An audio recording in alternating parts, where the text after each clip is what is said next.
रहते थे ना।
गुड इवनिंग बच्चों। Good evening sir. Good evening sir.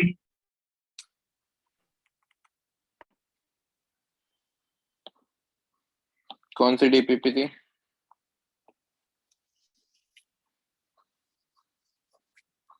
B2 थी ना शायद।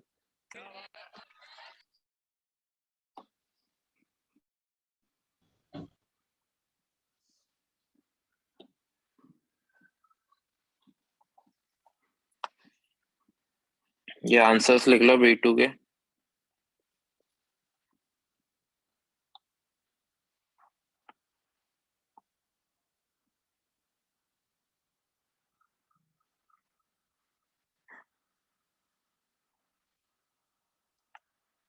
B2 के आंसर लिखो बच्चों।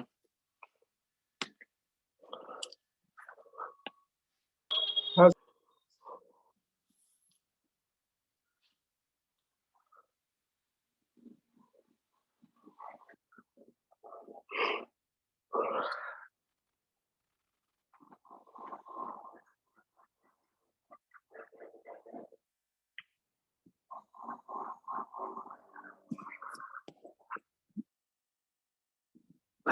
हुआ?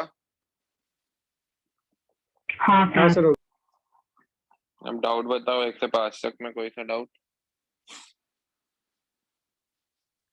1 से 5 में सर 3 3 वाला डाउट है। Poor shielding of nuclear charge by d or f orbital. Electron is responsible for which of the following? बेटा ये आपको एक्सेप्शन नहीं पढ़ाई क्या कि एडिसन ने? D and A block contraction नहीं पढ़ाया? देखो बेटा, ग्रुप नंबर 13 की बात कर रहा हूं मैं। ये ग्रुप नंबर 13 होता है ना? हाँ इसके पहले कोई डी ब्लॉक नहीं आता है। डी ब्लॉक आने लगता है यहाँ पर। गैलियम से पहले जिंक आता है, कॉपर, निकल, ये सब आते हैं ना, कोबाल्ट, आयरन। तो मतलब अगर मैं गैलियम की इलेक्ट्रॉनिक कॉन्फ़िगरेशन लिखना चाहूँ तो इस तरह से लिखूंगा। 31 एटॉमिक नंबर होता है। Argon 3d10, 4s2, 4p1। यही होगी ना? होगी कि नहीं होगी? हाँ सर 10 इलेक्ट्रॉन कहाँ गए? 3d में गए। डी क्या करवाता है? पुअर शील्डिंग प्रोवाइड करता है। Poor shielding. अब पुअर शील्डिंग प्रोवाइड करेगा तो गैलियम में जो आउटर मोस्ट शेल के इलेक्ट्रॉन होंगे वो कहाँ आने लगेंगे? अंदर आने की तरफ कोशिश करेंगे और अंदर आ जाएंगे क्योंकि पुअर शील्डिंग है। कल एक एग्जांपल बताया था मैंने, अफगानिस्तान वाला, है ना? तो इस रेडियस क्या होगी? कॉन्ट्रैक्शन होने लग जाएगा। रेडियस कॉन्ट्रैक्शन होने लग जाएगा तो गैलियम क्या हो जाएगा? लगभग एल्यूमिनियम के बराबर हो जाएगा, है ना? और हम तो कुछ बुक्स में देखते हैं कि गैलियम 3 एंगस्ट्रॉम छोटा ही होता है। किससे? एल्यूमिनियम से। क्लियर? तो पहला तो ये एक्सेप्शन था, किसकी वजह से?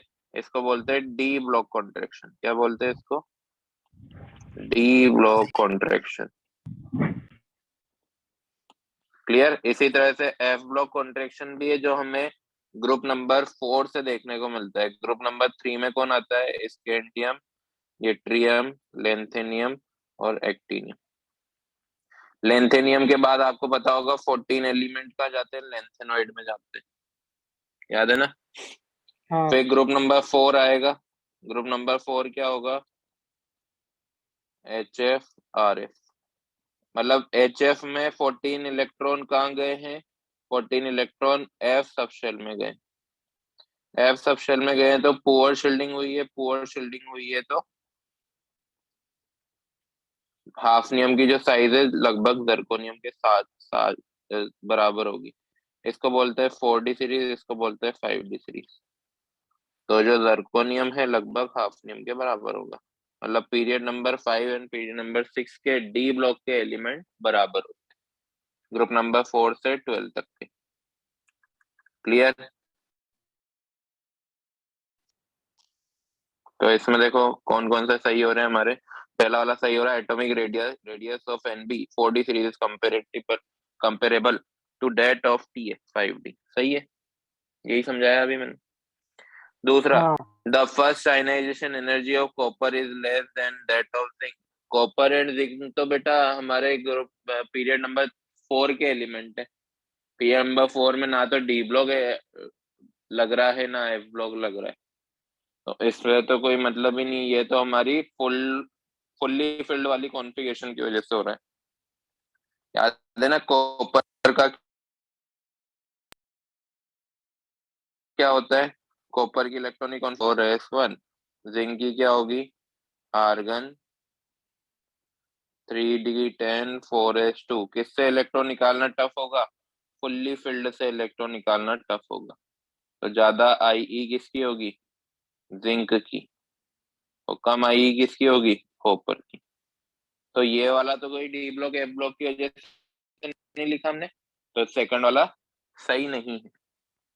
फिर third and fourth D block F block, ये एल्यूमिनियम गैलियम का मैंने आपको बताया है। और first ionization energy of AU and H. अब एयू एंड एजी के पास आओ, देखो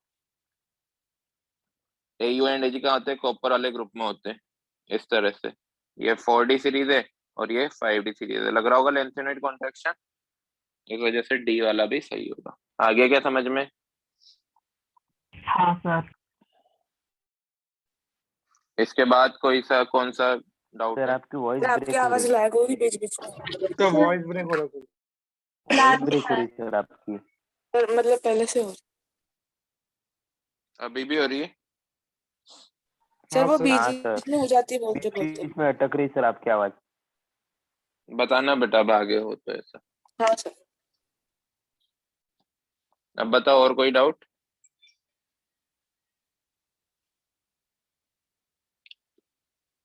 है? इसके अलावा कोई डाउट बाकी हो गए क्या? हाँ 7th हो गया? 7th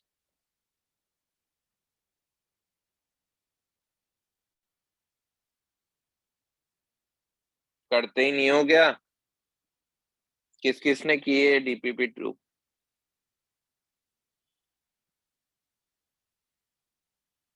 बेटा रेस्पॉन्स करो।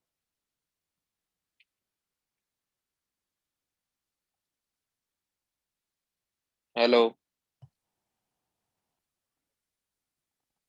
बेटा रेस्पॉन्स करो। सर वॉइस आपकी सब ब्रेक हो रही है। सर आवाज ही नहीं आ हेलो रही। वॉइस ब्रेक हो रही है। सर, आवाज ही नहीं आ रही। सर आवाज नहीं आ रही। एक मिनट रुको बेटा।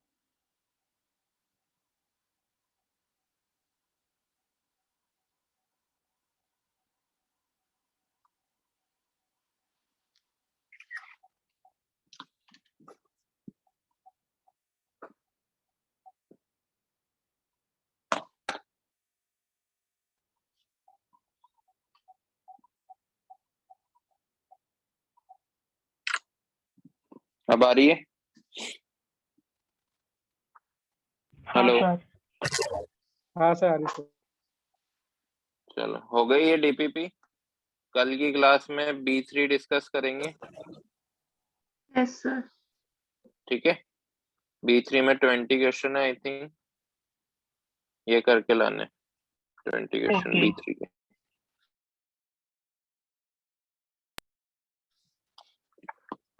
इससे पहले हम पढ़ रहे थे, हमने थायो एसिड सीरीज पढ़ रही थी, मतलब ऑक्सीजन फैमिली कंप्लीट होगी। अब नेक्स्ट हम आ चुके हैं कार्बन फैमिली पे। कंपाउंड्स ऑफ कार्बन फैमिली, है ना? हम बेटा ऊपर के 2 पीरियड के लिए ही एलिमेंट्स की स्टडी करते हैं। जब भी हम आगे इनऑर्गेनिक का पार्ट पढ़ेंगे ना, उसमें भी 2 ही एलिमेंट की बात करेंगे, period number 3 and period number 4। Period number 3 में आता है सिलिकॉन, पीरियड नंबर 2 में आता है कार्बन। 2 एंड 3 की बात करेंगे। सबसे पहले बात कर रहे हैं कार्बन की। तो कार्बन के बारे में आप जानते होंगे कि कार्बन के काफी सारे एलोट्रोप पाए जाते हैं, 3। है ना? अब ये एलोट्रोप क्या होते हैं कि बेटा इनका एटॉमिक नंबर, मास नंबर सब सेम होगा, बट एटम्स की अरेंजमेंट डिफरेंट होगी। स्ट्रक्चर उनको हम एलोट्रोप बोलते हैं, स्ट्रक्चर डिफरेंट होंगे। तो बेसिकली दो टाइप के एलोट्रोप होते हैं, two types of allotrope are there. Graphite. पहला तो होता है क्रिस्टलाइन, हाँ। और दूसरा होता है नॉन क्रिस्टलाइन। क्रिस्टलाइन का मीनिंग है बेटा कि किसी भी फिक्स्ड स्ट्रक्चर फॉलो करे, कोई भी फिक्स्ड स्ट्रक्चर फॉलो करे, है ना। ऐसा नहीं है कि जैसे एक ग्रेफाइट इंडिया में किसी अलग स्ट्रक्चर का पाया जाता है, जर्मनी में किसी अलग स्ट्रक्चर का। इंडिया का डायमंड अलग स्ट्रक्चर का है, जर्मनी का अलग स्ट्रक्चर। एक ही स्ट्रक्चर फॉलो करेगा वो, उसको बोलते हैं क्रिस्टलाइन एलोट्रोप। और नॉन क्रिस्टलाइन एलोट्रोप कौन होंगे? जो अलग अलग कोई फिक्स्ड स्ट्रक्चर फॉलो नहीं करेंगे, है ना। एक ही तरह का सब्सटेंस अलग अलग स्ट्रक्चर में पाया जाएगा, तो उसको क्या बोलेंगे? Non crystalline allotrope.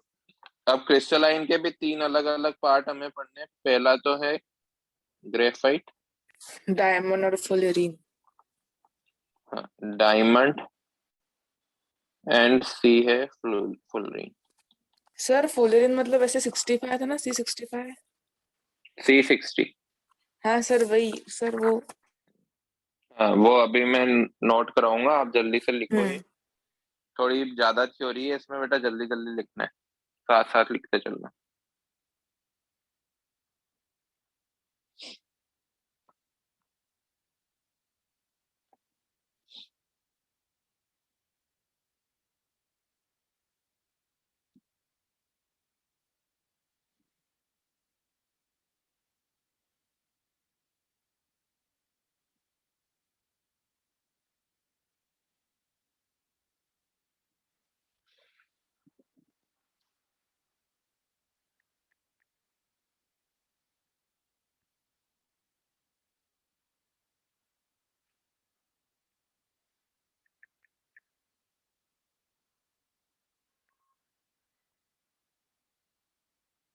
Done sir.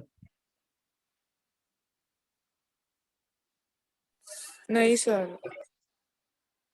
करो जल्दी करो बेटा।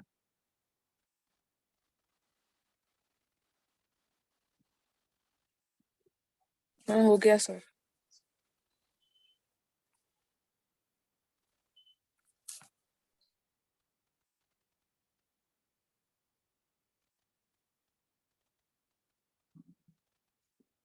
हो गया। सबसे पहले ग्रेफाइट लिखना, साथ साथ नोट करते चलना, है ना। ग्रेफाइट, ग्रेफाइट के बारे में जो इम्पोर्टेंट चीज है, ये हेक्सागोनल होते हैं। हम पॉइंट वाइज लिखेंगे सारे पॉइंट, तो एक साथ लिखना थोड़ी ज्यादा थ्योरी, है ना। मैं पूरा पढ़ाना चाह रहा हूँ, अगर आप चाहो तो सिर्फ इम्पोर्टेंट इम्पोर्टेंट भी लिखवा सकता हूँ। बताओ। पूरी। पूरा पढ़ाऊँ ना?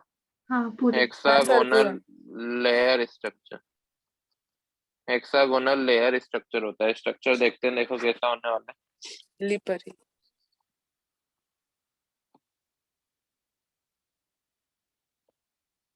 इस तरह से हेक्सागोनल्स बनी होती।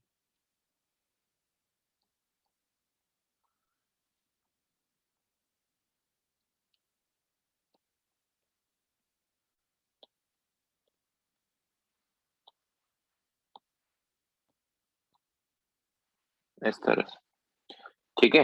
ये तो फर्स्ट लेयर होगी, सेम ऐसी लेयर इसके नीचे भी होगी, बस साथ साथ बनाना, है ना।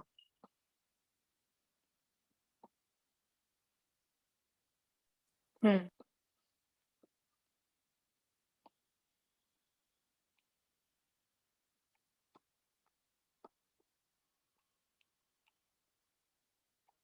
इस तरह से। अब ये लेयर जो होती है ना, ये फर्स्ट लेयर मान ली हमने, ये सेकंड लेयर मान ली। ये लेयर के बीच में, दो लेयर के बीच में वीक वंडरवॉल फोर्स होता है। क्या होता है? Van der Waals force. Weak van der Waals force.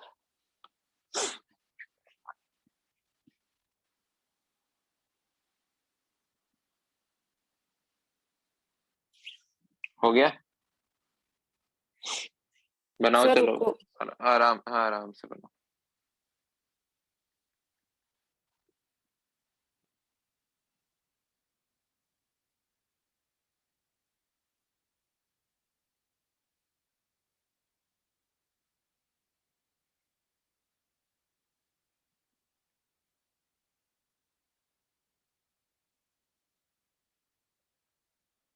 Sir आपने लेफ्ट साइड में क्या लिखा है?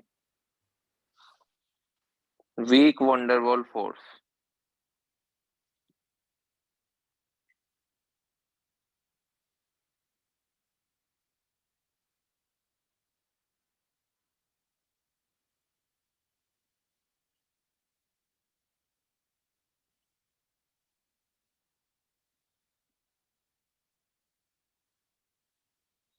हो गया सर।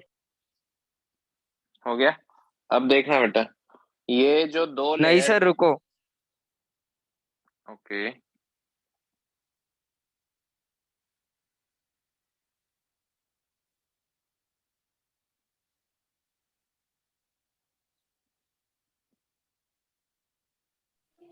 हाँ सर हो गया।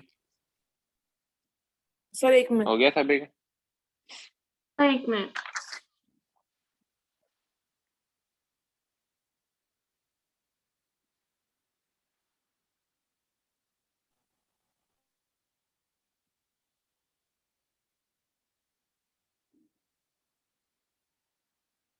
हो गया।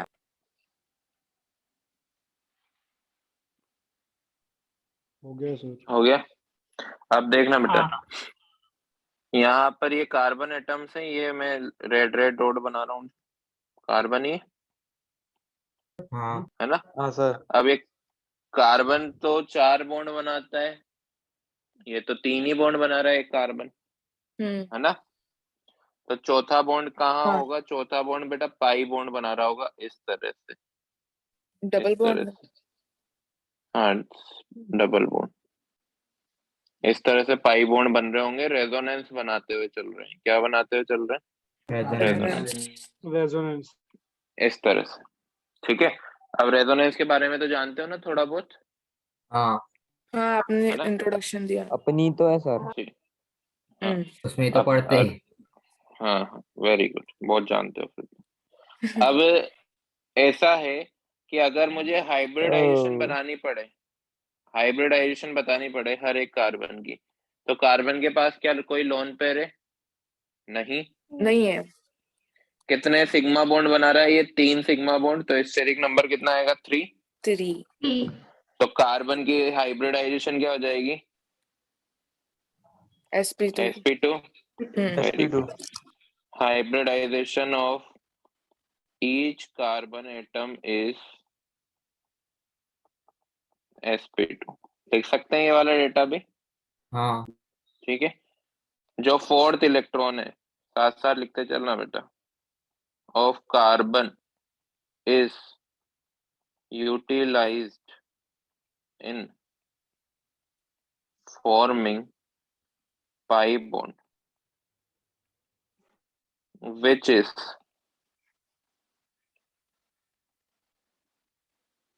delocalized in nature। इसके बाद लिख लेना delocalized,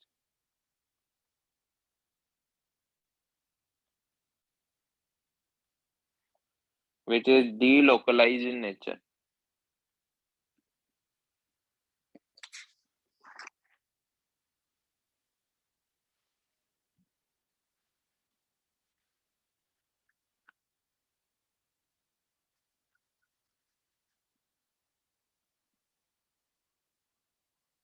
हो गया क्या?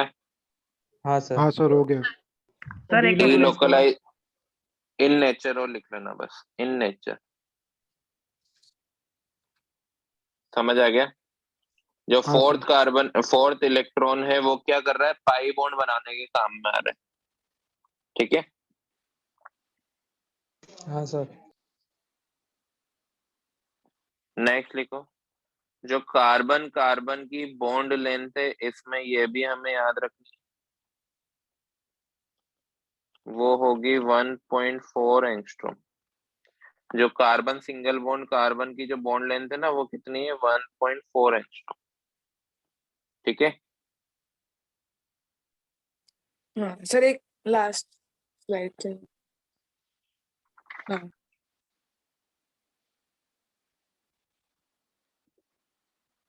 क्या ग्रेफाइट के पास कोई अनपेड इलेक्ट्रॉन है क्या बेटा? कोई अनपेड इलेक्ट्रॉन नहीं है, चारों बॉन्डिंग में पार्टिसिपेट कर रहे हैं, कोई अनपेड इलेक्ट्रॉन नहीं है, दैट्स वाई ये क्या है, सॉरी डायामैग्नेटिक इन नेचर है, डायामैग्नेटिक इन नेचर। सिंपल है। अभी तक वही देख पढ़ रहे हैं जो हमने देखा है, कुछ भी एक्सेप्शन नहीं आया है अभी तक। फोर्थ, अब ये थोड़ी सी नई चीज लगेगी आपको, due to mobile electron, mobile मतलब जो मूव कर सकते हैं, pi electron, it will act as a good conductor। नहीं है क्या ये? है सर। नई नई चीज है क्या? ये तो पढ़ रखा होगा ना पहले से। हाँ हाँ गुड बट अब ये नई चीज है, अलोंग द लेयर, लेयर के अलोंग ही होगा ये, but perpendicular to the layer,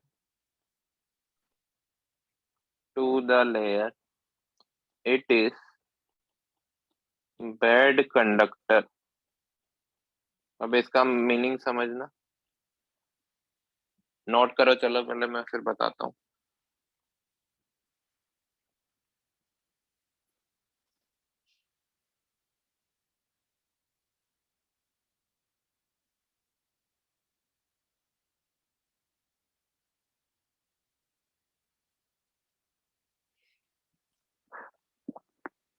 हो गया?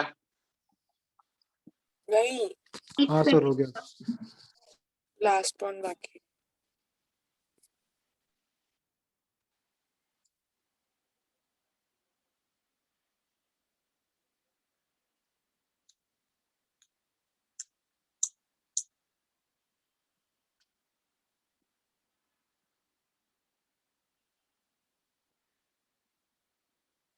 आंसर। नेक्स्ट पॉइंट लिखना, only one type of CC bond, CC bond are present. मतलब जितने भी बॉन्ड होंगे सीसी के कोवलेंट बॉन्ड सभी एक ही टाइप के होंगे, डिफरेंट टाइप के नहीं होंगे। एक अकेला ऐसा एलोट्रोप है फुलरीन जिसमें डिफरेंट टाइप के सीसी बॉन्ड पाए जाते हैं। अभी ये सेकंड वाला, ये जो ड्यू वाला पॉइंट है ना बेटा, थर्ड पॉइंट, ये समझना। हमारी जो इलेक्ट्रिसिटी है ना बेटा, with in a layer he move करेगी। मतलब मान लो ये लेयर 1 है और ये लेयर 2 है, तो लेयर 1 से लेयर 2 में इलेक्ट्रिसिटी जनरेट नहीं होगी, एक लेयर के अलोंग ही वो इलेक्ट्रिसिटी जनरेट होगी, क्योंकि लेयर 1 और लेयर 2 के बीच में तो वीक वंडरवॉल फोर्स है, वहां पर इलेक्ट्रॉन ट्रांसफर नहीं हो रहे, इलेक्ट्रॉन ट्रांसफर नहीं हो रहे। इलेक्ट्रॉन ट्रांसफर कहाँ हो रहे हैं? इलेक्ट्रॉन ट्रांसफर हो रहे हैं अलोंग द लेयर। मान लो कि इलेक्ट्रॉन इधर की तरफ मूव कर रहे होंगे तो करंट किधर होगी? उसके opposite side direction. Opposite side. ठीक है, तो अलोंग लेयर ही वो अच्छा कंडक्टर है, परपेंडिकुलर टू द लेयर वो बैड कंडक्टर। बात समझ आई?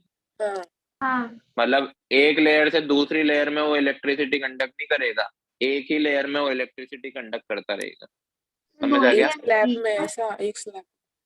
हाँ, एक लेयर में, वो लेयर वाइज बना हुआ है ना, इस वजह से। हाँ ठीक है, और इलेक्ट्रॉन कौन से मूव होंगे? ये जो पाई इलेक्ट्रॉन है ना, पाई ये मूव होते हैं, क्योंकि ये उसके वीक बॉन्ड अपोजिट होता है। चार्ज।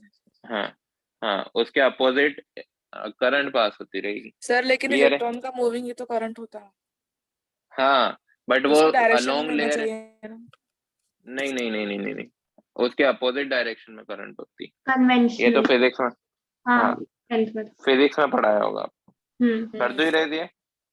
नहीं सर, एक हाँ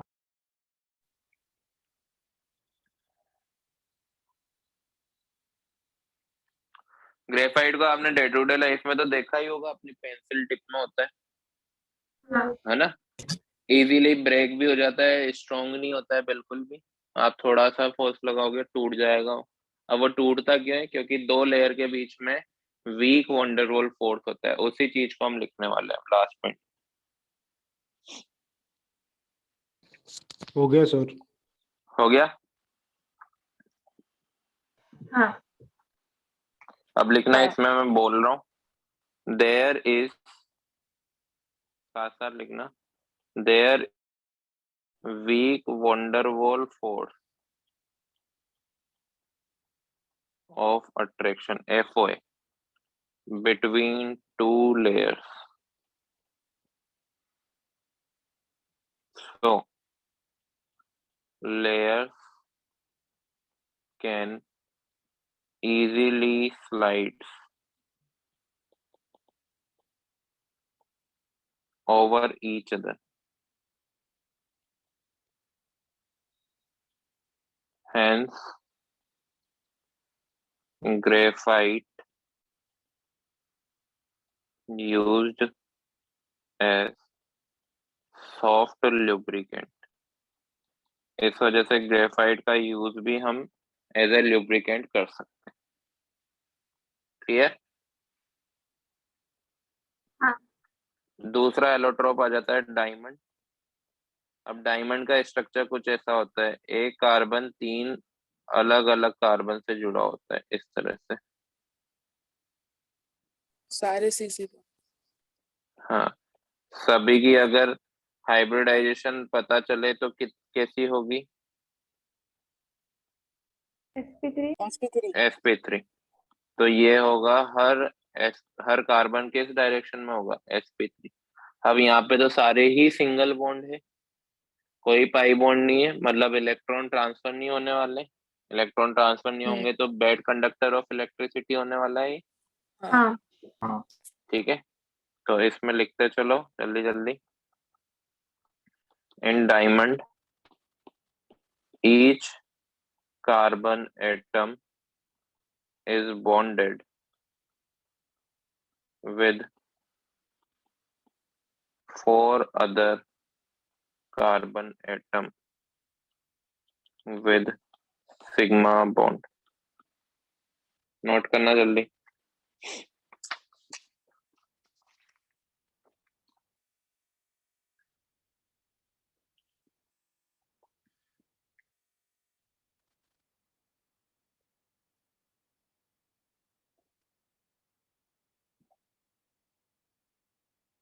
हो गया सर। हो गया? नहीं,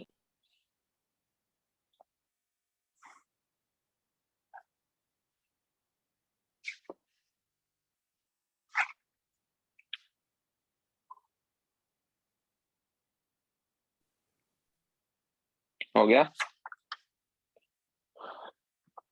हाँ सर हो गया।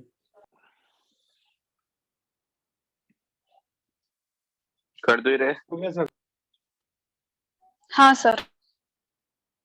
Next point, each carbon atom is sp3 hybridized.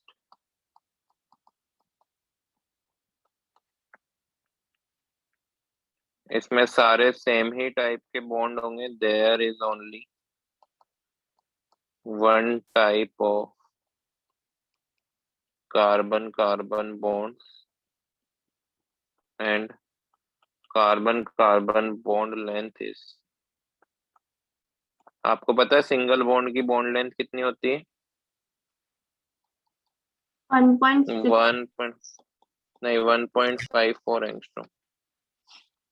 1.54 angstrom, ये याद रखने बेटा कुछ data.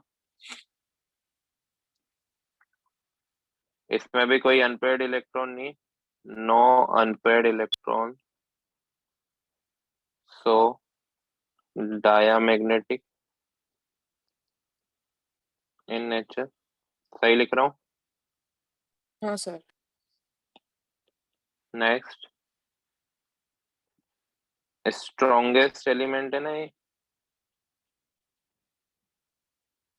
Strongest element discovered,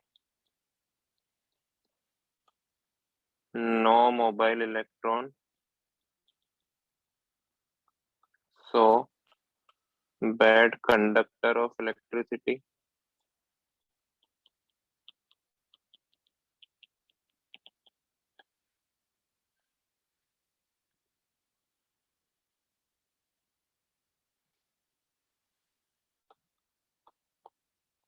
very high melting point and boiling point. Non metals का जनरली मेल्टिंग पॉइंट और बॉइलिंग पॉइंट काफी लो होता है, लेकिन डायमंड ये ऐसा exception। एलिमेंट है जिसका काफी ज्यादा मेल्टिंग पॉइंट और बॉइलिंग पॉइंट है। हार्ड ग्रेफाइट होता को है। अगर हम 1500 डिग्री सेल्सियस और 50K to 60K ATM पर करें तो वो डायमंड में कन्वर्ट हो सकता है, लेकिन ये ह्यूमन बींग्स के लिए इम्पॉसिबल सी थिंग है। आवाज कट हुई क्या? नहीं सर, थोड़ी सी। ठीक है, ये कुछ हमारी डायमंड की जो हम बचपन से पढ़ते आ रहे हैं कुछ चीजें हैं, इसके अलावा कुछ नहीं है, बाहर से नहीं आएगा। सबसे बड़ी चीज हमें ये बॉन्ड लेंथ याद रखनी है। एक ही टाइप के बॉन्ड होते हैं, ओनली वन टाइप के, है ना। डायामैग्नेटिक होता है, स्ट्रॉन्गेस्ट एलिमेंट है, बेड कंडक्टर ऑफ इलेक्ट्रिसिटी होता है, high melting point boiling point होता है। क्लियर? हाँ सर। हाँ नोट कर लिया? नोट कर लिया? सेकंड हाँ सर।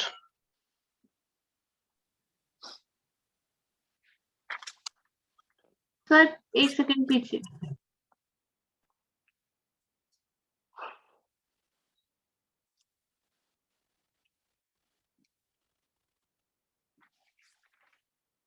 सर वो क्या लिखा है? 15 हाँ पर मतलब 1500 डिग्री सेल्सियस। ग्रेफाइट को अगर हम 1500 नीचे डिग्री नीचे सेल्सियस, नीचे है 50 के, मतलब 50,000 से 60,000 ATM, काफी ज्यादा हाई प्रेशर पर। सर डन हो गया। लास्ट हमारा एलोट्रोप है फुलरिन, जो कि लेटेस्ट है, अभी इसको बनाया गया है, ये मैन मेड है ना, ये ओरिजिनल में नहीं है, इसको बनाया गया है। तो ये जो है ये मोस्ट सिमेट्रिक है। मोस्ट सिमेट्रिक का मतलब काफी अच्छे से मॉलिक्यूल्स या एटम्स को हमने फिक्स किया है, कोई भी खाली फुटबॉल जगह नहीं शेप छोड़ी। में। जैसे अभी हम बैग पैकिंग करते हैं, है ना, बैग पैकिंग में थोड़ी बहुत तो खाली जगह रह ही जाती है ना, हाँ हाँ कितने ही अच्छे से हम कपड़े रख लें। तो इसको सबसे अच्छे से रखा गया है कि कोई खाली जगह नहीं है, अच्छे से एटम को सेटल किया गया। ठीक है, ये जो है काफी फॉर्म में पाया जाता है, it exist in various forms, जिसमें फेमस है C30, C48, C60। C60, etc। C60 सबसे ज्यादा फेमस है। ठीक है, अब C60 की ही बात करेंगे। इसका जो शेप है वो बकी बॉल जैसा होता है। फुटबॉल जैसा। बकी बॉल आपको पता है, पहले आती थी एक बकी ball black and white colour की, हाँ जिसमें नहीं। हेक्सागोनल और पेंटागोनल्स होते थे। हाँ अब सर। तो काफी अच्छे अच्छे कलर्स की फुटबॉल आने लगी है, बट पहले हमारे टाइम पे ना ब्लैक एंड व्हाइट कलर की फुटबॉल आती हाँ, थी, अभी भी जिसमें आती अभी है। भी काफी मिलती सारे, है सर, अभी भी मिलती है। है ना, वो है ही। ठीक है, अब इसका ये जो पॉइंट है जो हमें याद रखना है वो है कि इसमें पेंटागोनल्स भी होते हैं और हेक्सागॉन्स भी होते hexagonal, pentagonal and hexagonal rings. ठीक है, इसके बाद each carbon atom is bonded with 3 other carbon atom.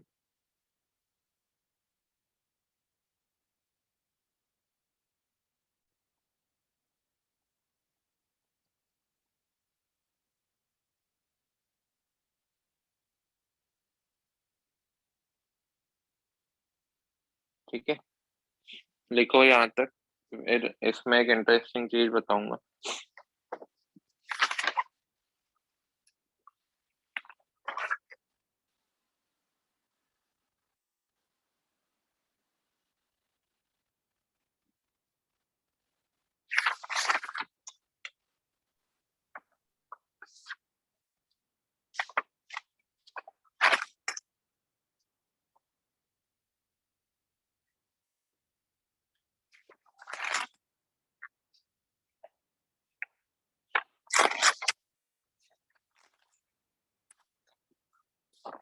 हो गया? Yes sir. Yes sir. हाँ सर। सर एक मिनट।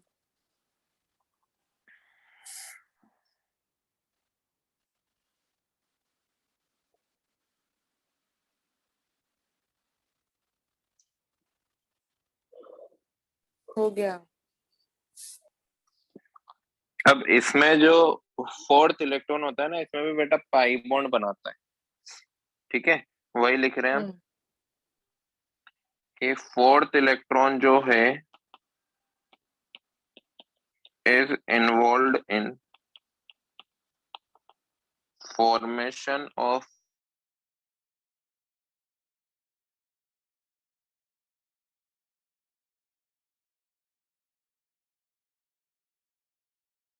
सर आपकी आवाज नहीं आ रही। सर आपकी वॉइस नहीं आ रही, कुछ बोले क्या? सर आपकी वॉइस सर वॉइस आ रही ही नहीं। ब्रेक नहीं सर आई कुछ नहीं। बोल ही नहीं आ रहे। रही नहीं। सर बोल नहीं ही बोले सर पहले। सर बोल बोल ही रहे नहीं रहे कुछ।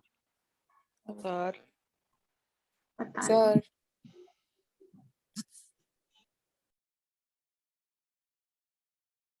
सर के आईपैड की चार्जिंग देखो।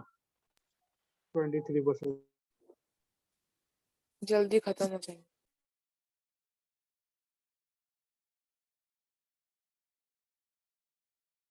लेफ्ट टू है क्या? नहीं। क्या आवाज? शायद नाराज हो। नाराज क्यों होंगे? कुछ भी।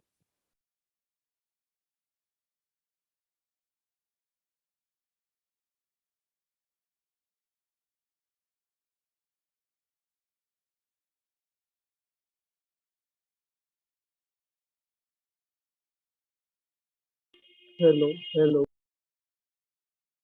Hello sir. हेलो। तो voice note coming sir. Sir rejoin कर लो। सर रीजन कर लो, वॉइस नहीं है। सर को कॉल आया होगा वरना। हेलो। गेम ये आया हूँ कॉल। हाँ सर। नहीं आ रही आवाज। सर कुछ बोल ही नहीं रहता है। अरे सर कहाँ पे गए? अभी पता चला करते। हेलो। मेरे को कुछ दिख नहीं रहा यार। हट। आवाज आ रही है बेटा? अभी आ रही सर। आ रही सर। एक हाँ मिनट सर। रुकना। हमारे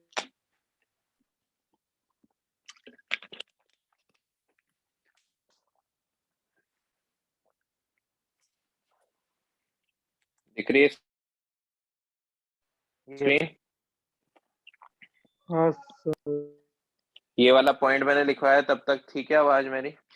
हाँ स्क्रीन नहीं है दिख ना? रही अब। स्क्रीन तो गई। स्क्रीन नहीं दिख रही सर। सर। स्क्रीन नहीं दिख रही। नहीं दिख रही। Sir screen. एक मिनट रुको।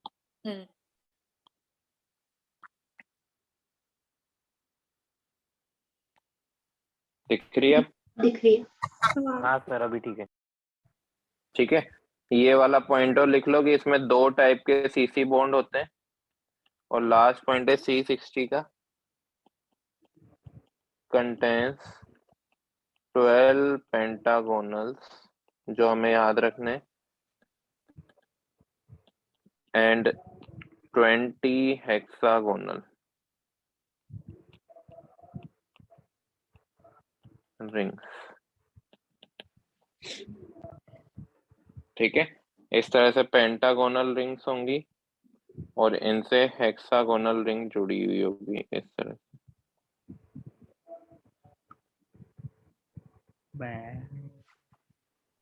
सर तो सर कब लिखा आपने? ये वाला पॉइंट हाँ। लैग कर रहा है क्या अभी भी? हाँ सर। No sir. सर आपने पहले नहीं सर। आधा लिखे थे, आपने बाद में पूरा लिखा। ये नोट करो, इसमें मैंने बताया था कि इसमें भी फोर्थ इलेक्ट्रॉन पाई बॉन्ड बनाता है ग्रेफाइट की तरह, है ना? बट ग्रेफाइट में जो सारे पाई बॉन्ड थे वो रेजोनेंस में थे, और रेजोनेंस में पाई बॉन्ड शिफ्ट होते रहते हैं, है ना? इस वजह से इलेक्ट्रॉन मूव करते हैं और इलेक्ट्रिसिटी जनरेट होती है। बट यहाँ पे पाई बॉन्ड जो है रेजोनेंस में नहीं है। अब रेजोनेंस में नहीं है तो शिफ्ट नहीं होंगे, शिफ्ट नहीं होंगे तो बैड कंडक्टर होगा। इस वजह से दो तरह के बॉन्ड होंगे, सिंगल बॉन्ड भी होंगे और डबल बॉन्ड भी होंगे। तो अकेला फुलरीन ऐसा एलोट्रोप है जिसमें दो तरह के सीसी बॉन्ड पाए जाते हैं। क्लियर है? Yes sir. तो ऐसे कैसे न्यू बना लेते हैं? ऐसे कैसे न्यू बना लेते हैं मतलब? मतलब sir sir artificial. Fullerene, yes sir artificial. हाँ ये सर तो कैसे? बेटा अब साइंटिस्ट को पता होगा, इतना मैंने तो रिसर्च नहीं की है। ठीक है, यस एक क्वेश्चन आया था, क्वेश्चन नोट करो। सर एक ही से विच तो ऑफ लिखना द, तो। हाँ मैं यही लिख रहा हूँ। Which of the following, answer आपको पता ही है, बस मैं क्वेश्चन के टर्म में लिखवा रहा हूँ। Contains two type of CC bonds. क्या आंसर होगा? फुलरीन। ग्रेफाइट ऑप्शन है, बी है डायमंड, सी है fullerene and none of these. तो आंसर क्या होगा? फुलरीन। ठीक है, हाँ नोट करो। हाँ एक मिनट।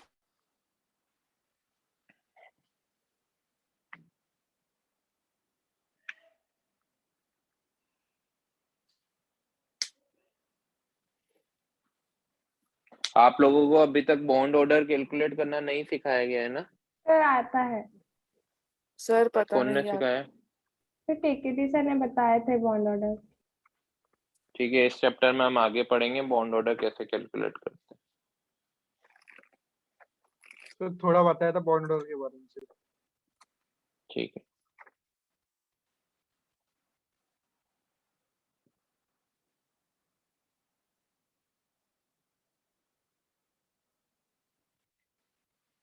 हो गया? नहीं सर क्वेश्चन हाँ सर। हाँ सर हो गया। इरेज कर दो। Yes yes sir. Yes sir. Yes sir sir. एक मिनट।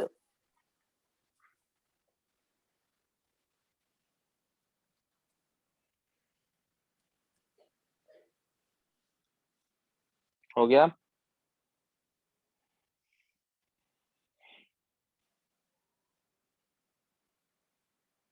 हाँ इसके बाद होते हैं ऑक्साइड्स ऑफ कार्बन।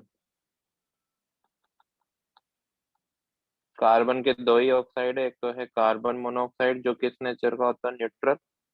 और एक होता है कार्बन डाइऑक्साइड जो एसिडिक नेचर का। कार्बन मोनोऑक्साइड को हम इस तरह से बनाते हैं।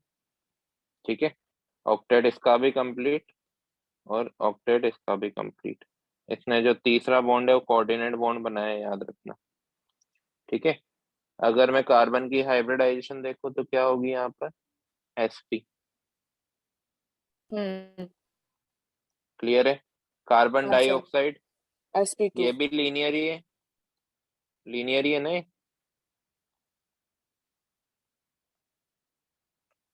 और CO2 भी लीनियर ही होगा। क्या हाइब्रिडाइजेशन? sp2, sp2 के sp, sp2। बेटा sp तो होगी। दो सिग्मा बॉन्ड बना रहा है स्टेरिक नंबर 2, 2। तो sp। ठीक है, हाँ नेचर कैसा होता है इसका? एसिडिक। शेप इसका भी लीनियर ही होगा। और इसका नेचर कैसा होता है? न्यूट्रल। मतलब ये तो हमारा रिएक्ट नहीं करने वाला है। अब CO2 को अगर हम वाटर में डालेंगे तो कार्बन पे अभी +4 है, तो इसी स्टेट का हमें मिलने वाला है H2CO3, सॉरी CO3 लिख दिया मैंने, H2CO3। इस एसिड को क्या बोला जाता है? इस एसिड को बोला जाता है कार्बोनिक एसिड। नोट कर लो।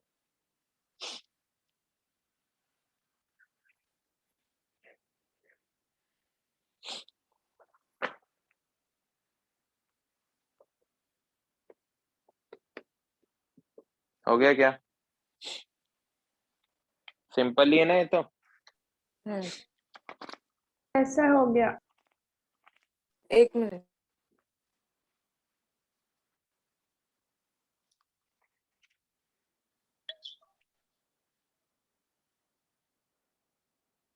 हो गया।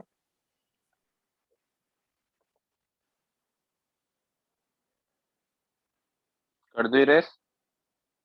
हाँ सर। अब इसके बाद है इसके ऑक्सी एसिड्स।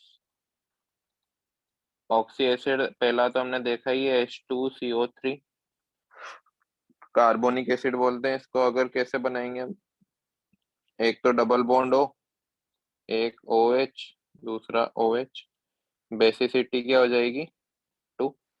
2।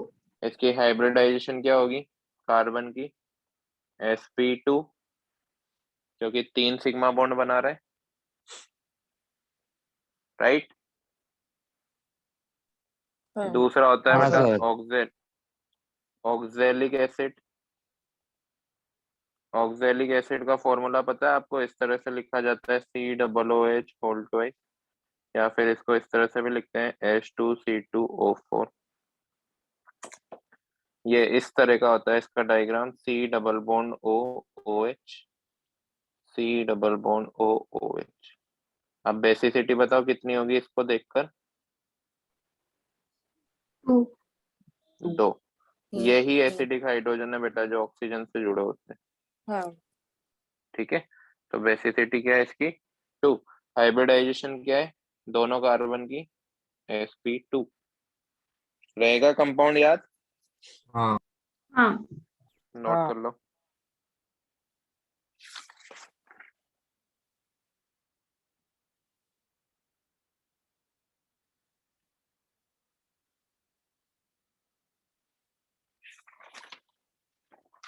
हो गया? No sir. हाँ सर। सर एक minute.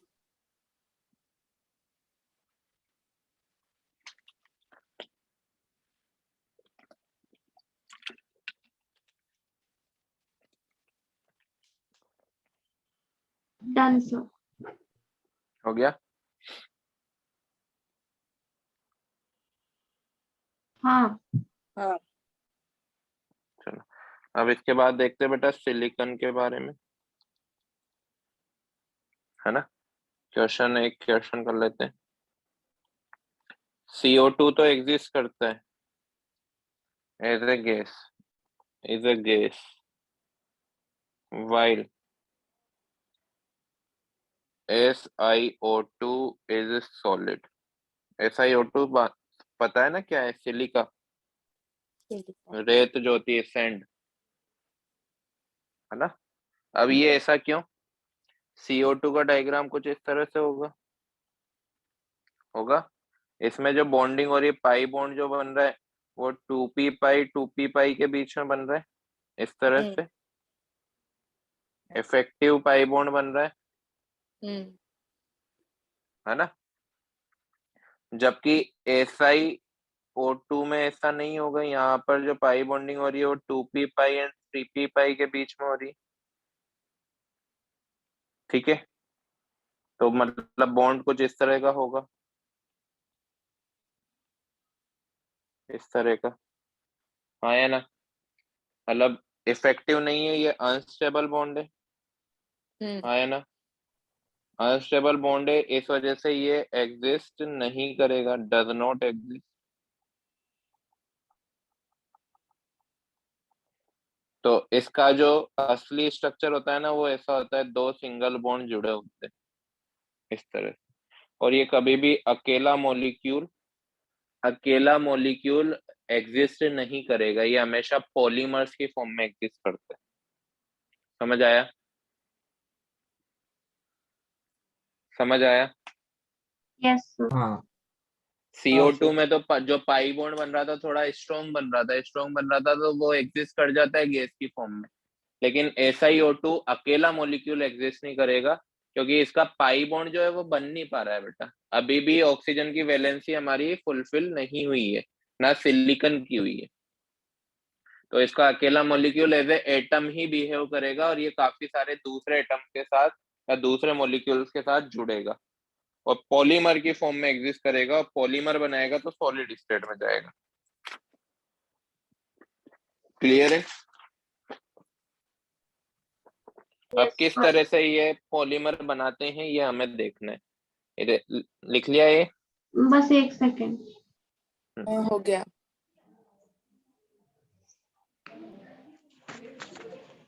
Done sir.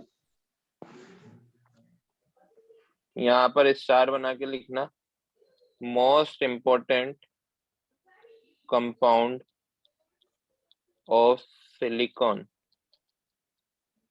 Are silicates having general formula SiO4-4। सबसे इम्पोर्टेंट चीज है बेटा ये SiO4-4, वेरी इंपॉर्टेंट साइन लगाना है। सर एक ठीक बार है? पिछली स्लाइड दिखाओ। हाँ हाँ हो गया सर। अब SiO4- कैसे बना मैंने बताया, SiO2 था। अब इसके पास भी 2 इलेक्ट्रॉन फ्री है और ऑक्सीजन के पास भी एक इलेक्ट्रॉन फ्री है ना। तो ये 4 ऑक्सीजन से और रिएक्ट करता है तो इसको मैं SiO4- बोल सकता हूँ, जिसका डायग्राम कुछ इस तरह से होगा। ये चारों ऑक्सीजन पे माइनस, हाइब्रिडाइजेशन क्या हो गई, sp3 शेप कैसा हो गया, टेट्राहेड्रल। दिखा दिखा?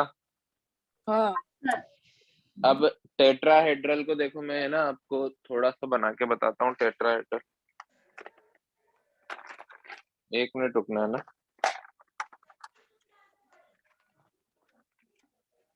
तो आप ये नोट करो तब तक।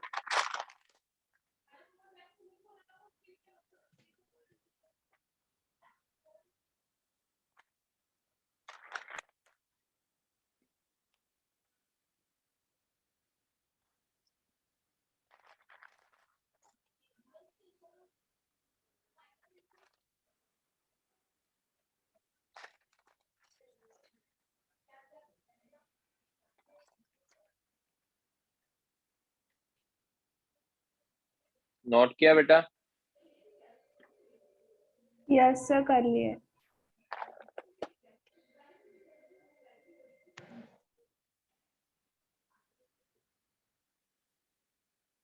कैमरा दिख रहा है क्या मेरा? सर एक सेकंड स्लाइड सर। दिखाना सर। हाँ सर। हाँ सर दिख रहा है। दिख रहा है ये टेट्राहेड्रल है, देखो ये टेट्राहेड्रल है। सब बंद हो बंद गया, हो गया। चालू है। 1 मिनट, अब दिख रहा है?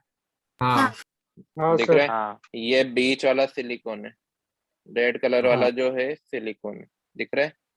और सारे हाँ, व्हाइट सर। वाले क्या है, ऑक्सीजन है। ऑक्सीजन। अब मैं ऑक्सीजन है। इसको ऐसा आपको दिखाऊं ऐसा, तो सिर्फ आपको ऑक्सीजन ऑक्सीजन दिख रहे हैं? हाँ हाँ सर। रेड वाला छुप गया बिल्कुल। हाँ हाँ हाँ नहीं दिख रहा रेड वाला। मतलब ये भी ऑक्सीजन है, ये भी ऑक्सीजन है, ये वाला ऊपर वाला भी ऑक्सीजन है और ये वाला भी ऑक्सीजन है, चारों हाँ। चारों ऑक्सीजन है। तरफ यस अब सर। मैं इसका कुछ ऐसा ही डायग्राम बताऊंगा, है ना। 3D में। वापस से स्क्रीन शेयर कर रहा हूँ। हाँ सर। हम्म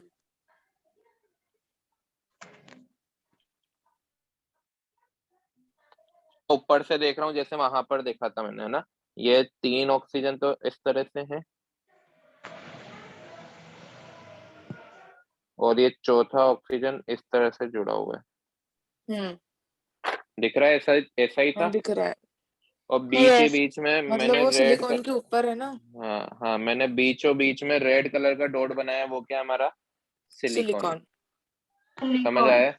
ये जो बॉन्डिंग हो रही है, ये जो 3 बॉन्ड बना रहा हूँ मैं, ये सिलिकॉन से जुड़े हुए हैं और जो सिलिकॉन है वो ऊपर वाले से जुड़ा हुआ है। समझ आ रहा है? इस तरह से फील कर पा रहे हो? यस सर देख के एकदम फील हो गया। है ना? हाँ सर समझ। अब इसको चारों ऑक्सीजन पे माइनस चार्ज है कि नहीं, है ना। हाँ यस सर। नोट बना लो इसको अब एक बार। हाँ अब ये यूज करेंगे बेटा अपन सिलिकेट्स में, ये यूज करेंगे।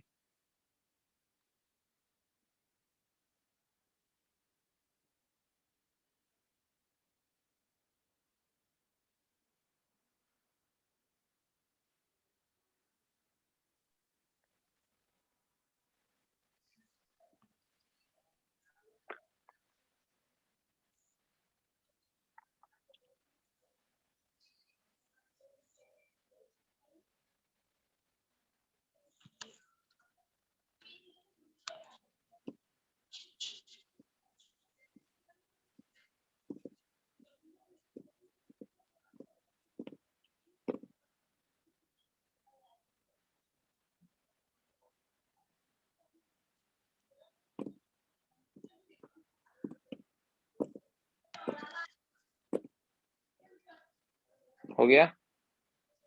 हाँ हाँ सर। हो हम गया। अब देख रहे हैं हम टाइप्स ऑफ सिलिकेट। उससे पहले मैं एक नोट बना के लिखा देता हूँ। अगर अभी मैंने बताया आपको कि सिलिकॉन कभी भी सिंगल मॉलिक्यूल नहीं मिलेगा, वो पॉलीमर्स बनाएगा। तो कितने टाइप के पॉलीमर्स वो बना पाता है वो अभी हम टाइप्स ऑफ सिलिकेट में देखेंगे। ठीक है, उससे पहले ये नोट में लिख रहा हूँ कि अगर कोई oxygen oxygen atom joint by 2 groups, अगर 2 ग्रुप को कोई ऑक्सीजन एटम ज्वाइन कर लेता है तो उस पे से चार्ज हट जाएगा। इसको आप खुद भी मानते होंगे कि ऑक्सीजन अगर 2 बॉन्ड बनाएगा तो उस पे से चार्ज हट जाएगा। हाँ हाँ एक जाएगा पे ना? नेगेटिव 3 पे हाँ, पॉजिटिव। ऐसा होगा। अब हम देखेंगे types of silicate. Important part है बेटा, थोड़ा सा एक बार समझ जाएंगे तो हमें याद हो जाएंगे। पहला सिलिकेट है ऑर्थो सिलिकेट। अब ये ऑर्थो सिलिकेट क्या होता है? जो अभी हमने बनाया है ना, वही ऑर्थो सिलिकेट है, मतलब SiO4-4। इसको मैं वापस से वैसा ही बना देता हूँ।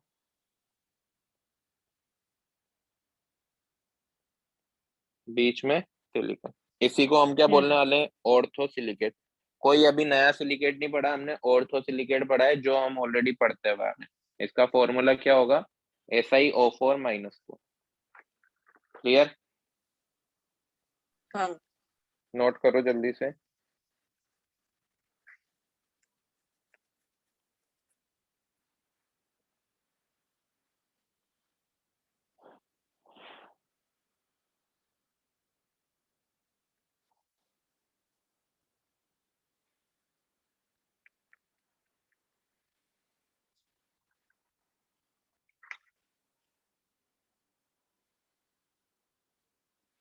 हो गया क्या?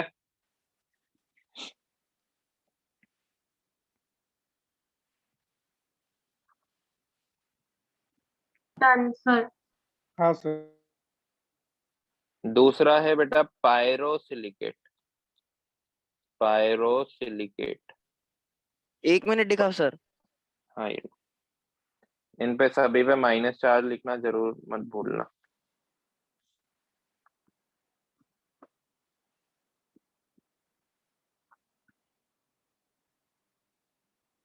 हो गया।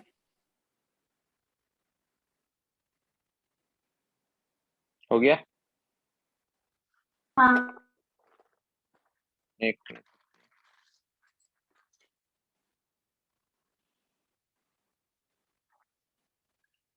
नेक्स्ट है पायरोसिलिकेट, जो कि कुछ इस तरह से होता है।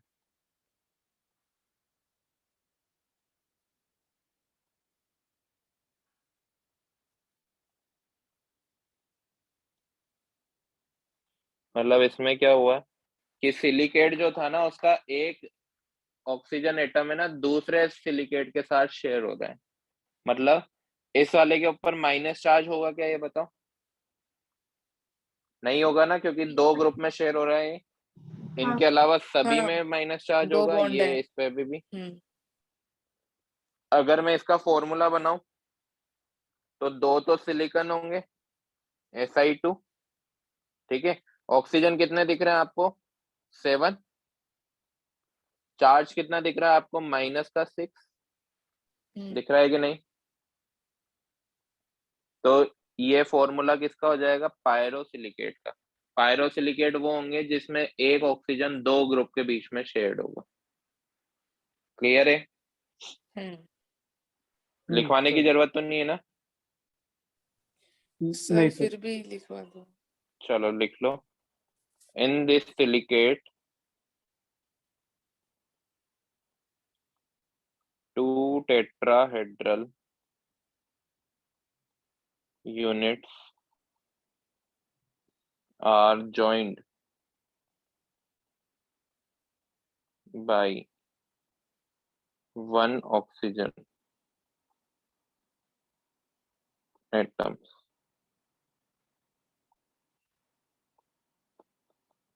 That is, one oxygen is shared.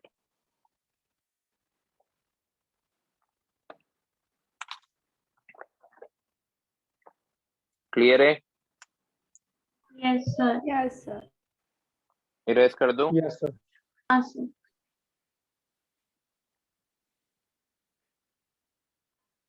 Erase कर दूं? हाँ सर। Sir. तीसरे टाइप के होते हैं बेटा साइक्लिक सिलिकेट। साइक्लिक का मतलब आपने नोमेनक्लेचर में पढ़ा होगा, साइकिल बनाएंगे।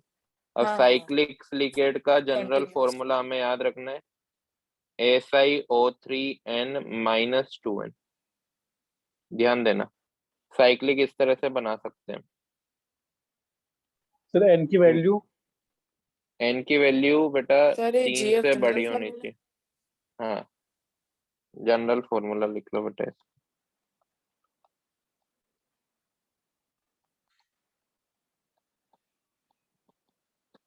ठीक है, अब एन की वैल्यू मिनिमम 3 होनी चाहिए। एन मतलब सिलिकेट, जैसे ये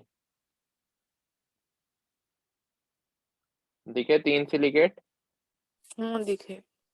तो एन की वैल्यू यहाँ पर क्या है? 3 है। 3। जनरल फॉर्मूला में एन की वैल्यू 3 रख के देखो। जनरल फॉर्मूले में अगर हम एन की वैल्यू 3 रखेंगे तो ये क्या हो जाएगा? Si3O9 माइनस का 6। क्या ये फॉर्मूला बना? माइनस का 6 कैसे? हमारे पास सभी ऑक्सीजन पे इस माइनस नेगेटिव का चार्ज चार्ज है। है। किन किन पे? जो शेयर्ड नहीं है उनके ऊपर। हाँ। दिख रहा है? मैं जो रेड बना रहा हूँ उनके ऊपर नेगेटिव चार्ज नहीं है। है क्या नेगेटिव चार्ज इन पे? हाँ, उनके 2 बॉन्ड्स हो नहीं गए। है। मतलब इसमें हम ये लिख सकते हैं, every silicate share 2 oxygen atom. लिख सकते हैं क्या ये? है ना? हर एक सिलिकेट ने क्या किया है? 2 ऑक्सीजन एटम शेयर की, तो जाके साइक्लिक सिलिकेट बना है। अब ऐसा नहीं है कि n=3 का ही हो, एक और है n=4, n=5, कितने भी हम बना सकते हैं। क्लियर है? Hello, Yes, sir. हाँ sir. नोट करो।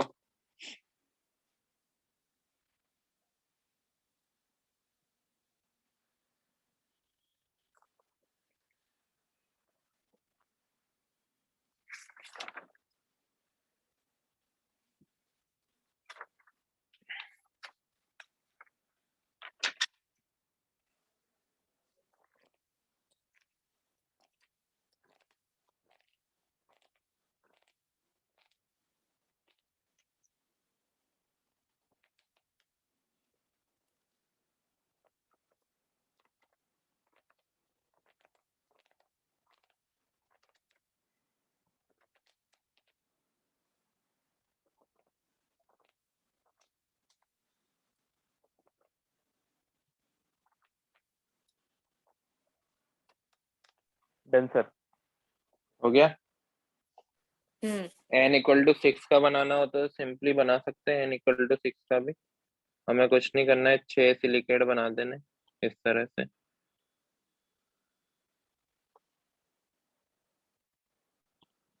स्टार की तरह।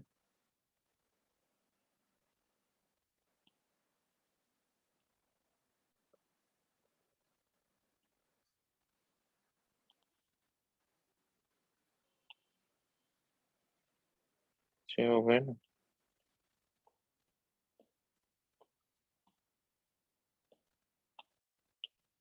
क्लियर है? तो ये कौन सा वाला हो जाएगा? ये हो जाएगा हमारा n=6 का। इसका फॉर्मूला बताओ क्या होगा?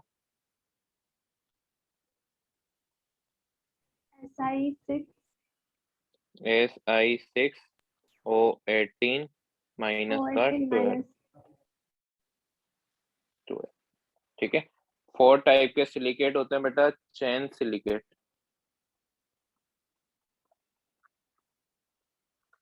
चैन सिलिकेट कैसे होंगे कि एक, इसको 1D सिलिकेट भी बोलते हैं। पहला मैं इसको भी दो टाइप में डिवाइड कर रहा हूँ। पहला होने वाला है सिंपल चेन, है ना। सिंपल चेन कैसी होगी? इस तरह से होगी।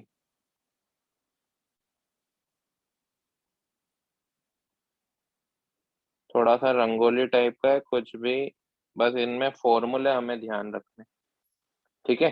जैसे अगर हमें ये n=4 के लिए सिंपल चेन बनानी हुई तो इसका फॉर्मूला क्या लिखेंगे हम? ये वाले पे माइनस चार्ज नहीं है, इस पे चार्ज नहीं है, इस पे चार्ज नहीं है, बाकी सभी पे चार्ज है। 1 2 3 4 5 6 7 8 9 10। तो 10 पे चार्जेस है तो माइनस का 10। सिलिकॉन कितने हैं? 4। Si4। ऑक्सीजन कितने हैं? 1 2 3 4 5 6 7 8 9। और 9 + 4 13। ऑक्सीजन 30। तो ये हमारा सिंपल चेन हो जाएगा। क्लियर है?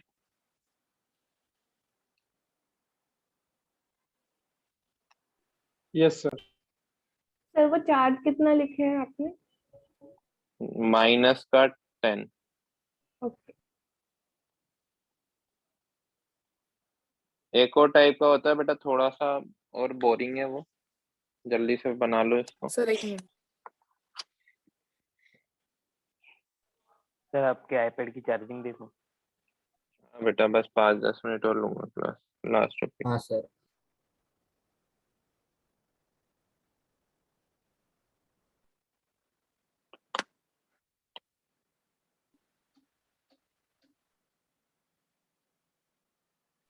हो गया सर। अरे एक हो गया सेकेंड, ना? नहीं डन नहीं, सर। सेकेंड। नहीं सर, है तो अभी शुरू हुई।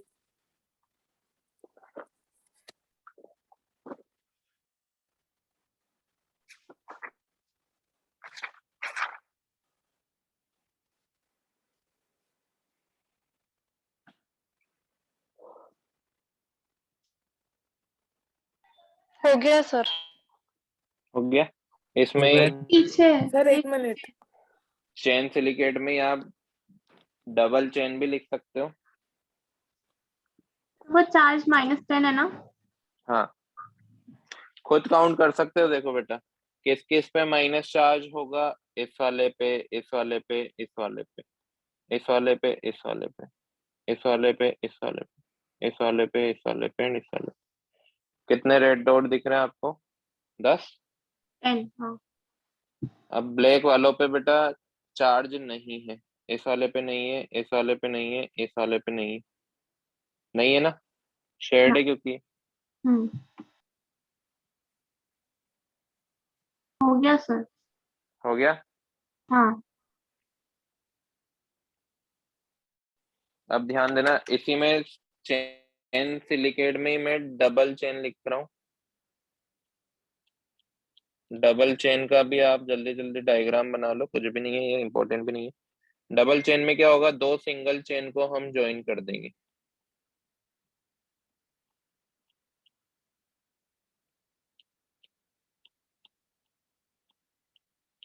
ये सिंगल चेन हो गया, इसको हम ज्वाइन कर देते हैं बस इस तरह से।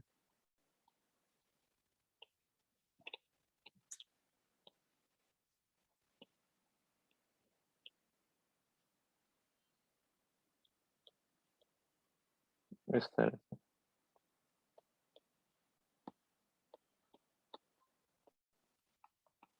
क्लियर है? तो ये डबल चेन हो जाएगा। नेक्स्ट टाइप के होते हैं 5 में sheet chain. Sheet chain silicate क्या होते हैं, या शीट सिलिकेट। फ्रूट खरीदने जाते हो बेटा? हाँ सर। कभी कभी। Yes sir. अब फ्रूट वाले जो ऑरेंजेस वाले होते हैं, ऑरेंज या एप्पल वाले, वो अपने ठेले पे कितने अच्छे से ऑरेंजेस को लगाते हाँ हम्म। हैं, है ना, पिरामिड बना हाँ। देते हैं पूरा। हाँ। अब पिरामिड बनाने के लिए जो फर्स्ट लेयर होती है ना, फर्स्ट लेयर कि एक लेयर में ही हमने चढ़ाया, तो उसको बोलूंगा 2D सिलिकेट। क्या बोलूंगा? 2D silicate. जो ऊपर जो है ना वैसा ही कुछ दिखेगा, पूरी आपने फर्स्ट लेयर पे बना दी 2D। 1D क्या होता है बेटा? एक लाइन, सिंपल सी लाइन। 2D क्या होगा? हाँ। आप इस तरह से पूरे दोनों लाइन, दो पैरामीटर यूज होने लग जाएंगे आपके। एक तो ये वाला पैरामीटर जो आपको लेंथ और विड्थ बताएगा, और 3D क्या होगा? 3D में आप उसके ऊपर पिरामिड टाइप से इस तरह से बनाने लग जाओगे, तो ये 3D हो जाएंगे। समझ आया? हाँ हाँ सर। है ना? तो 2D शीट सिलिकेट क्या होंगे कि जब आप एक प्लेन के थ्रू ही आप सिलिकॉन के मॉलिक्यूल्स अरेंज करो, सिलिकेट के मॉलिक्यूल अरेंज करो, है ना। और इसके बाद बी वाला क्या होगा? 3D। 3D में क्या होगा कि आप 3 डायमेंशन में उसको सेलेक्ट करोगे। समझ आया दोनों? हाँ सर। है ना? नहीं हाँ, आया सर। क्या? सर एक ऑरेंजेस को अगर डायग्राम एक और बार समझाइए ना। बार बताइए please। आप खुद इमेजिन करो, ऑरेंज लेने गए हो, ऑरेंज वाले ने पिरामिड बना रखा है बिल्कुल ठेले पे। अब पिरामिड एकदम से तो नहीं बन गया होगा, उसने हाँ। सबसे नहीं। पहले फर्स्ट लेयर चढ़ाई होगी। अगर जब वो फर्स्ट लेयर पूरी चढ़ा देता है ऑरेंजेस की, तो वो हमारा क्या हो जाएगा? 2D silicate. ठीक है। हाँ 3D सिलिकेट क्या होगा? जब वो पूरा पिरामिड बना देगा, लास्ट ऑफ ऑरेंज ऊपर ही ऊपर रखेगा, तो वो क्या हो जाएगा? हमारा 3D silicate. 3D silicate. 3D वाला मतलब लास्ट वाला। हाँ हाँ, हाँ। पूरा 3D व्यू दिखना चाहिए आपको। 2D तो क्या होता है, जैसे मैं बोर्ड पे आपको लिखाता हूँ। रेक्टेंगल। अब अगर बोर्ड वो पे मैं क्यूबॉइड। बोर्ड पे कितना ही अच्छा डायग्राम बनाऊं, लेकिन वो डायग्राम तो 2D होगा ना, हाँ। हाँ है ना। लेकिन अगर उस डायग्राम को मैं इस तरह से विजुअलाइज कराऊं आपको कि वो इमेजिन होने लग जाए, जैसे मूवी देखी है ना आपने, अभी ज्यादातर अब मूवी अपन 2D देखते हैं, लेकिन कुछ हाँ। हॉलीवुड की मूवी 3D भी आती है। हाँ तो चश्मा लगा 3D के। में अच्छा लगा तो। चश्मा लगा के सर देखते हैं, तो वो इमेज। हाँ बेटा बोलो ना। सर 1 मिनट सिंपल चेन वाला स्लाइड दिखाओ ना। हाँ, ये लो। तो 3D में क्या होता है, वो जो पर्दा होता है थिएटर का, उससे भी बाहर इमेजेस आने लगती है, तो उसको 3D बोलते हैं। ठीक है। तो 2D को क्या बोलेंगे? आप एक सिंगल लेयर में सिलिकेट्स को जमा रहे हो, और सिंगल लेयर के ऊपर भी अगर आप सिलिकेट्स को जमाने लग जाओ, तो उसको 3D बोलने लग जाएंगे। क्लियर है? हाँ यस सर। तो इतने टाइप के सिलिकेट होते हैं। हमें जो फॉर्मूले याद रखने हैं, वो आपको सिर्फ याद रखने साइक्लिक सिलिकेट का जनरल फॉर्मूला। ठीक है। हाँ। और पायरोसिलिकेट क्या होता है, ऑर्थोसिलिकेट क्या होता है, बस इतना सा याद रखना है। कोर्स में तो हमारे पास पूरा ही है ये, लेकिन इम्पोर्टेंट ज्यादा वो तीन। क्लियर? हाँ सर बेटा लास्ट में। आज की क्लास जो है ज्यादा इम्पोर्टेंट नहीं थी, मतलब अगर मैं इस पूरे चैप्टर में बोलूं तो ये मतलब सबसे कम इम्पोर्टेंट क्लासेस में से एक है इस चैप्टर की। ठीक है। हाँ। लेकिन जो कल की क्लास होगी, वो अभी तक की सबसे इम्पोर्टेंट क्लास होगी, क्योंकि कल की क्लास में हम इस चैप्टर का सबसे important topic molecular orbital theory start करने वाले। क्लास के स्टार्टिंग से ही वो स्टार्ट हो ओके जाएगा, सर। क्लास में एंटर होते ही वो टॉपिक आपको मिलने वाला है। तो अगर 5 मिनट भी आप लेट हुए तो आपको समझने में प्रॉब्लम आ सकती है, तो कल की क्लास हाँ। में टाइम पर आना। क्लियर है? हाँ सर। इम्पोर्टेंट होंगी ना कल की? क्या क्या बोल रहे हो बेटा? कल की क्लास इम्पोर्टेंट है मैम। हाँ, कल की सबसे इम्पोर्टेंट क्लास है इस चैप्टर की, है ना, और शायद केमिस्ट्री की भी, क्योंकि ये ओके। सबसे इम्पोर्टेंट चैप्टर है, और इस चैप्टर का सबसे इम्पोर्टेंट वो वाला क्लास है। टॉपिक है। ठीक है। तो कल की क्लास में टाइम पर आना। चलो बाय। सर ईयर की होमवर्क मिल पहले चुका है ना? रिकॉर्डिंग कब भेजोगे? बेटा मैं अभी अपलोड कर रहा हूँ, आज की भी और सर। इसके 1-2 दिन पहले की भी, तो आप हाँ आज सर। रात तक देख हाँ लेना, सर। है ना। हाँ हाँ हाँ। सर चलो यूट्यूब पे बाय। कर रहे हैं। हाँ Bye मैं ना। कर रहा हूँ। Okay sir. Good night sir. Bye good good night night sir. Bye sir.